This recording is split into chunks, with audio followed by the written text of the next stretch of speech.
My name is Sofia Safran, and this is my presentation for Data-Driven Cultures. Hashtag transgender is important because it is a part of the LGBTQ community that is rising in conversations, media, and activism. The placement of these conversations on social media sites such as Twitter are important because many places do not have high conversations of transgender individuals. The word cloud shows that the hashtag transgender is a uniting term. While transgender issues stand on their own, the word transgender covers the multitude of issues surrounding the matter. Many of these issues, represented by words such as bathroom boycotting, FTM, female to male, and trans equality, are the same size in the visualization. This means they are being talked about with equal frequency. The terms may be separated into two different categories which come together to represent the two distinct elements of the hashtag. These are the personal stories and experiences of the people that are tweeting and the representation of transgender people and issues in the media.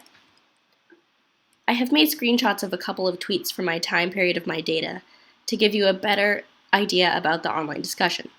Included are two personal tweets that help to tell these people's experiences of being transgender and two tweets that mention transgender issues in the news. Here is a graph of the number of tweets per day. The personal stories and everyday experiences of transgender people keep the baseline number of tweets per day at around 800. Events that have affected the transgender community results in significant social media spikes. The number of tweets greatly spikes on February 3rd, 8th, and 16th. On February 3rd, a story about a transgender Girl Scout named Stormy broke. She was bullied by her neighbors, so she stood up for herself by selling over 3,000 boxes of cookies. On February 8th, a transgender man with Asperger's was shot and killed by police in Arizona. On February 16th, South Dakota passed a bathroom bill that required public school students to use the bathrooms that correspond with their genders assigned at birth, rather than the bathrooms for the genders with which they identify. The production and collection of this new data for hashtag transgender is important for two reasons. First, it is demonstrating condemnation against the marginalization of the LGBTQ community, especially its transgender members.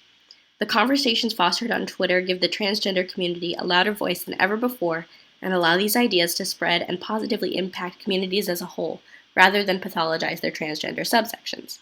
Second, this new data further counteracts the stigmatization by adding to the mere 789 kilobytes worth of data.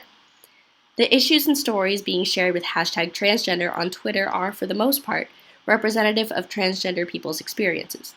The more conversations there are on Twitter, the less of a stigmatized and divisive issue it becomes. Twitter allows for the transgender community to make their voices heard through wide-scale spread of their personal stories and increase in the media mentions of the issues that they face. Many of these issues are united within the hashtag transgender, and data from these conversations shows a benefit to the transgender community, illustrating the advancement of its goals. Thank you.